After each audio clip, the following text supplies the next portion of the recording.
హైదరాబాద్లోని పంజాగుట్ట పోలీస్ స్టేషన్లో ఉమ్మడి ఖమ్మం జిల్లా పినపాక నియోజకవర్గానికి బీఆర్ఎస్ మాజీ ఎమ్మెల్యే రేగా కాంతారావుపై నమోదైన ఓ లైంగిక వేధింపుల కేసు ఇప్పుడు సంచలనంగా మారింది. ఇంటర్వ్యూ పేరుతో యువతికి వేలం వేయటం, ఆపై పెళ్లి పేరుతో శారీరకంగా వాడుకోవటం, సీక్రెట్ గా ప్రైవేట్ వీడియోలు తీసి బ్లాక్మెయిల్ చేశాడు.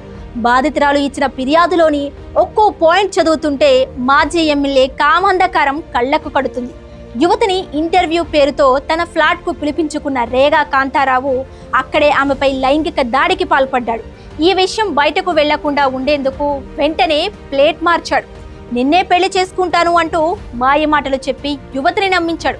సరిగ్గా ఈ పెళ్లి కార్డునే అడ్డం పెట్టుకుని బాధితురాలికి దగ్గరై రోజుల తరబడి ఆమెను శారీరకంగా వాడుకున్నాడని పోలీసుల విచారణలో షాకింగ్ నిజాలు వెలుగు చూశాయి. యువతిని కేవలం శారీరకంగా వాడుకోవడమే కాదు, ఆమెకు తెలియకుండానే అతి రహస్యంగా ప్రైవేట్ వీడియోలను ఫోన్లో రికార్డ్ చేశాడు.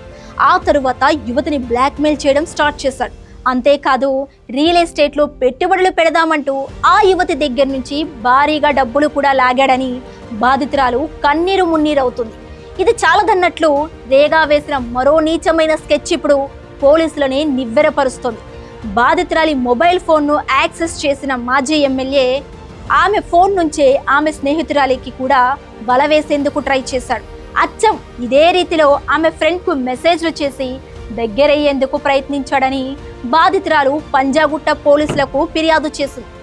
ఈ విషయం బీఆర్ఎస్ అధిష్టానం దృష్టికి తీసుకెళ్లినట్లు సమాచారం. బాధితురాలి ఫిర్యాదుతో యాక్షన్లోకి దిగిన పంజాగుట్ట పోలీసులు ఈ నెల 26నే రేగా కాంతారావుపై సీరియస్ సెక్షన్ల కింద కేసు నమోదు చేశారు. మహిళపై లైంగిక దాడి, పెళ్లి పేరుతో మోసం, చీటింగ్, బెదిరింపులకు సంబంధించిన సెక్షన్లు నమోదు చేశారు.